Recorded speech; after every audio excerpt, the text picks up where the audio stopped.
Hello, it's a pretty lovely good evening once again from here, and hope as usual that each one of you are absolutely fine, happy, and of course in fine spirits. Now, lots of requests of late actually I was receiving with respect to preparation strategy videos, especially for corporate accounts group 2. So here in this particular session we are going to actually provide you some inputs actually how you need to actually prepare for this particular subject, and I need not require to tell you that first of all whenever you are going to actually prepare for a particular subject you need to understand its importance. Every subject is a crucial one, and especially this particular subject corporate accounting is extremely crucial for you, in the sense that if you are going to have a very sound knowledge, conceptual knowledge of this particular subject, it will hold you in a very good state later on when you are going to enter into your practical arena as a professional.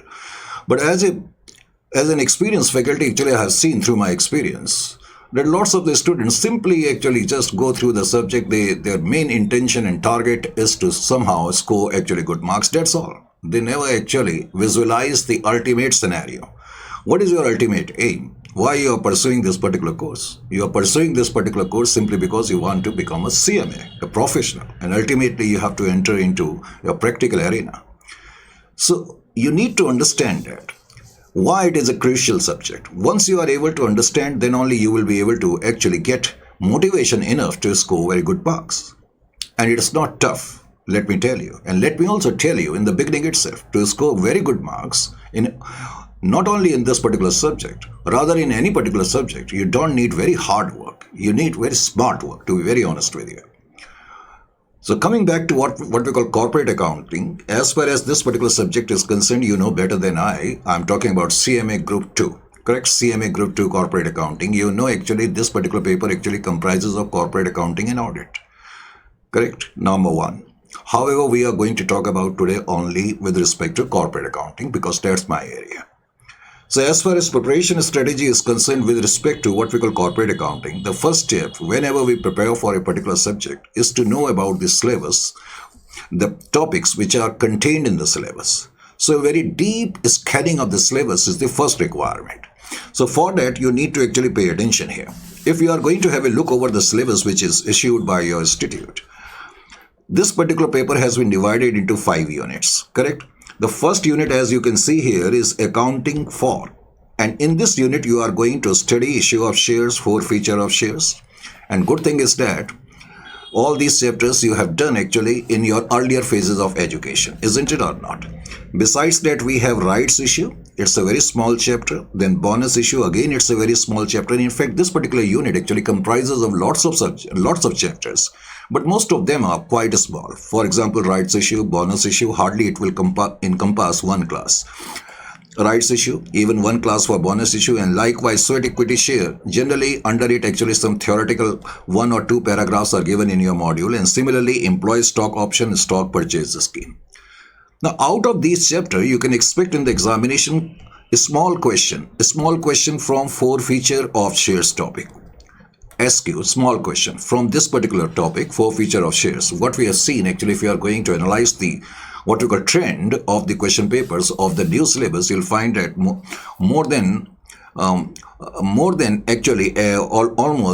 often than not, rather I should say actually, that questions have struck from what we call forfeiture of shares, small questions. However, every year what we have found that there is a question from rights issue. This chapter looks pretty innocent, but it is very important from the examination point of view. However, at the same time, we haven't seen any questions from bonus issue, equity share, employee stock option, or stock purchase schemes. Generally, actually, sweat equity share, employee stock option plan, stock purchase, hardly 1 or 2 paragraphs are given in your module, and that is with respect to only theory. So when you study this unit, it is of paramount importance for you to actually focus upon forfeiture of shares and rights issue. This unit also contains where you will have to study buyback of shares also. Buyback of shares I am talking about. Similarly, redemption of preference shares. And then issue and redemption of debenture and underwriting of security. So which are the topics which you need to actually focus upon from the examination point of view? As I just told you a moment ago, one is rights issue. Another one is buyback of shares. Correct? And similarly, redemption of preference shares. From here also you can, in fact, from this entire unit you can expect only short questions. Remember one thing. In the new syllabus, actually, you are having questions from almost every chapter. So you cannot be selective. You will have to study every chapter with equal intensity. Remember one thing, correct? However, obviously there will be some chapter where you need to actually focus a little bit hard. So as far as this particular unit is concerned, rights issue, buyback of share, redemption of preference share, and of course you can expect a small question even from redemption of debenture and underwriting almost every year. These two chapters, rights issue and underwriting of security, almost every year there is a question from these two chapters. Similarly, you can expect question from buyback of share and redemption of preference shares also. So as far as this particular unit is concerned, lots of chapters are there, but at the same time, the length and breadth of these chapters are quite small, quite condensed, you can say so. Now coming over to your second unit, as far as this unit is concerned, in this unit you are going to, your institute in fact has given you how to prepare, of course, profit or loss account and balance sheet as per Schedule 3 of Companies Act 2013. See, as far as Schedule 3 of Companies Act 2013 is concerned, actually under this schedule there are two divisions. One is known as Division 1 and another one is known as Division 2. So your requirement as per your syllabus is Division 1. When I say Division 1, what I mean by that? It means actually those companies which follow existing accounting standard. As you know better than I actually by this time, that in India actually there are two sets of accounting standards which are prevailing. Two sets of accounting standard. One is known as existing standard. Existing standard means which are prevalent, which are already there. And besides that, there is a new set that is known as Indian accounting standard. In short form, we call it Ind AS. So in India, there are two sets of accounting standard. One is existing accounting standard. We simply call it accounting standard. And another set is known as Ind AS. Such companies or such organization which follow existing accounting standard, they are supposed to prepare their financial statement as per what we call Division 1. That means in your course, when you will be asked to prepare profit and loss account and balance sheet, you will have to follow Division 1. That means whatever formats which have been given under Division 1, you will have to follow those, and accordingly you will have to prepare the what we call required statements, profit and loss account and balance sheet. Now, besides that, there is a small paragraph in your institute, and the basic purpose of the institute to insert this particular paragraph is to make you familiar with Division 2. There is Division 2 also. So, as a professional student, you need to understand that Division 2 will be followed by only such companies which follow Indian accounting standard, Ind AS. Division 1 will be followed by such companies which are going to follow or which follow actually existing accounting standard. And such companies which follow Ind AS, they are supposed to prepare actually their financial statement as per Division 2, which you are going to actually study later on in your higher level. Is it clear to you? That in your course we have Division 1 only. And this particular topic is just for familiarity's sake. Another important point is that this is the most vital and long question you can definitely ask. A question worth 14 marks can be asked from this particular topic. If we are going to actually analyze the trend of the last 7 or 8 new syllabus paper, what we have seen actually almost in every paper, there are long questions from this particular topic.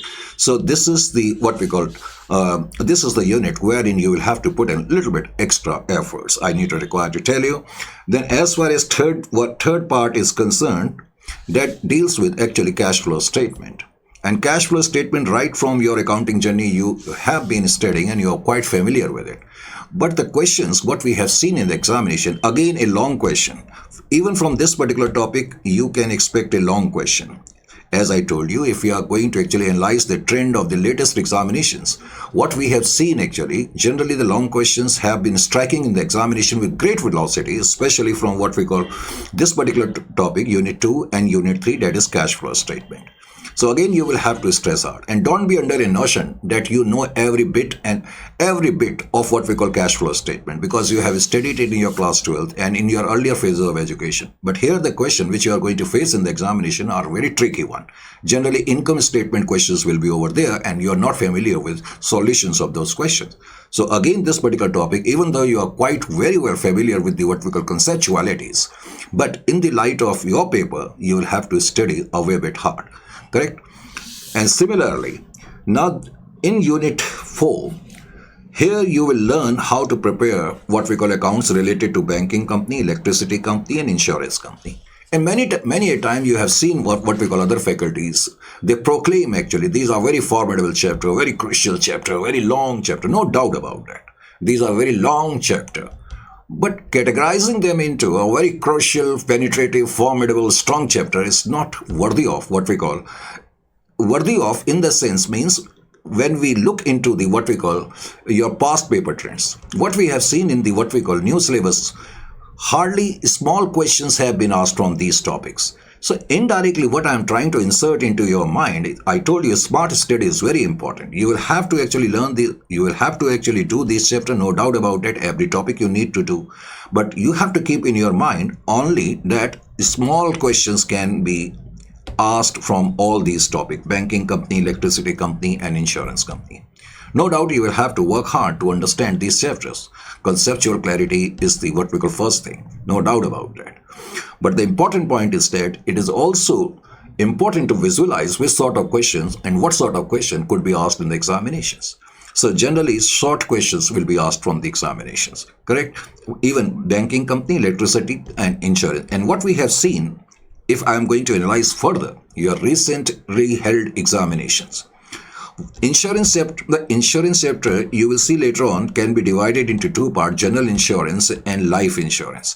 And generally the questions which have been asked with great regularity, that is from what we call life insurance part. Is it clear to you or not? Even from banking questions have struck. Not with regularity, as far as electricity company is concerned. Not with regularity, but questions have struck in the examination, but not with regularity. However, from banking company and life insurance, what we have seen, questions are striking with great regularity. So these are the 4 units as far as your practical part is concerned, correct? Now, your 5th unit deals with Indian accounting standard. Now, at this level, you are going to learn few Indian accounting standard. Just a moment ago, I told you actually that in India, there are 2 sets of accounting standard. One is existing accounting standard, and some of those standard you have learned in your foundation level, and some of the accounting standard you have learned in your what we call group 1. And here you are going to learn some Indias, not what we call all the Indias. Actually, to be very honest with you, in India at this moment, as far as Indian accounting standards are concerned, 41 Indian accounting standards have been issued, but only 39 Indian accounting standards are notified. So directly or indirectly, we may say that 39 accounting standards are prevalent in India at this moment, which the entities are supposed to follow, those who are following Indias. Out of these 39 Indias, Institute has kept actually these standard in your syllabus: Indias 1, Indias 2, Indias 10, Indias 19, Indias 33, Indias 37. Correct? Specified Indias means which are the Indias which are in your course. So these are the standard: 1, 2, 3, 4, 5, 6 Indian accounting standard are part of your course.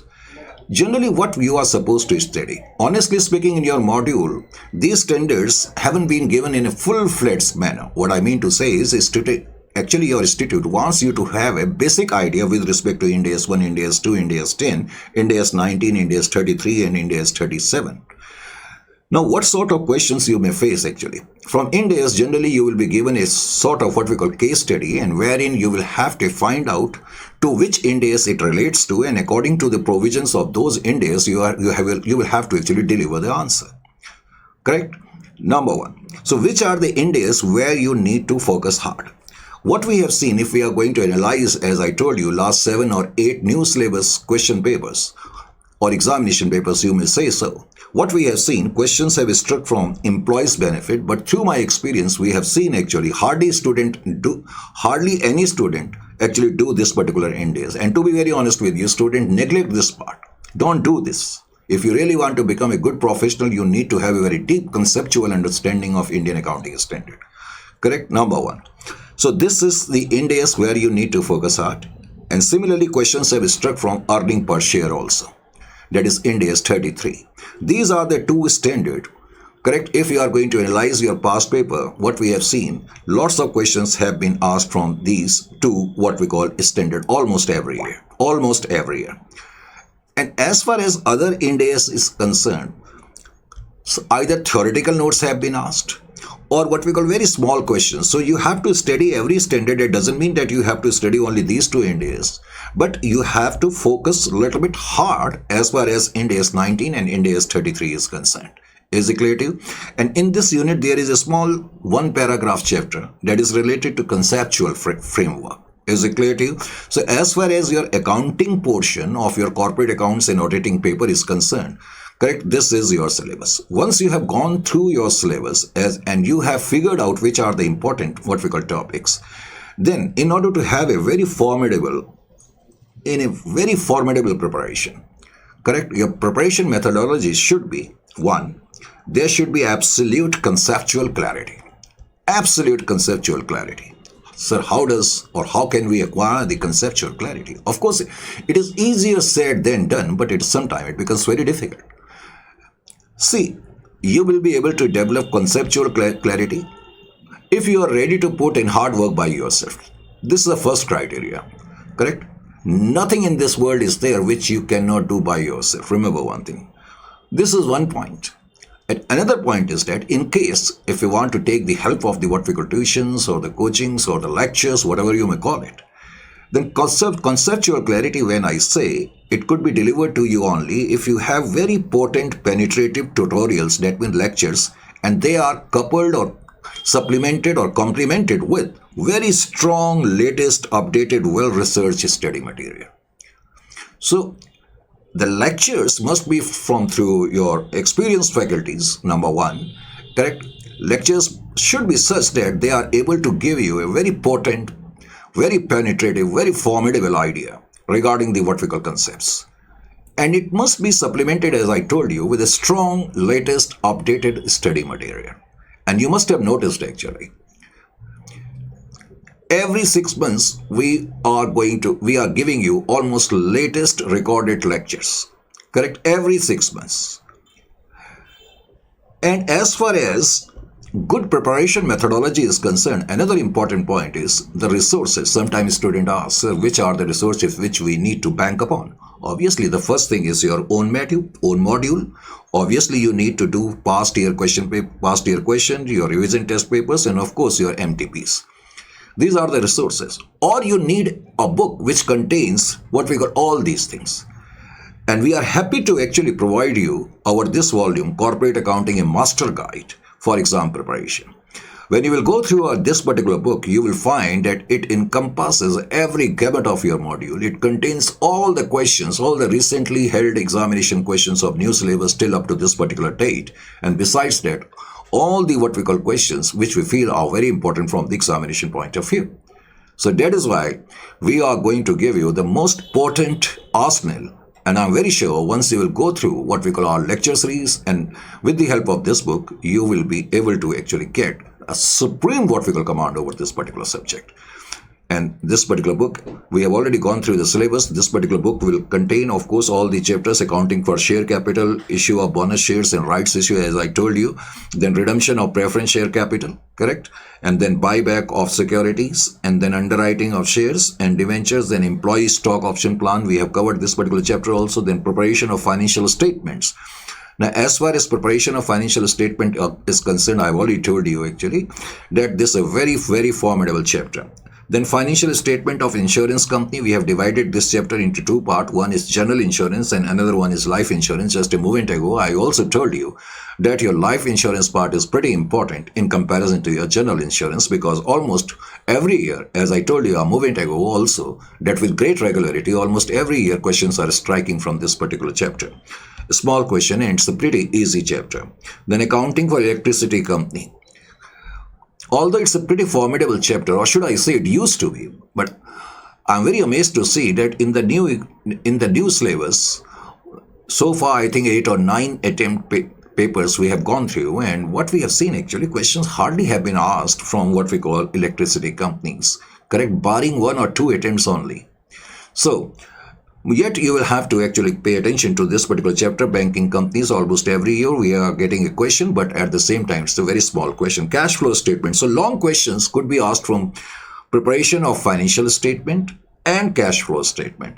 And from all the other chapter, you can expect the what we call short questions. Is it clear to you?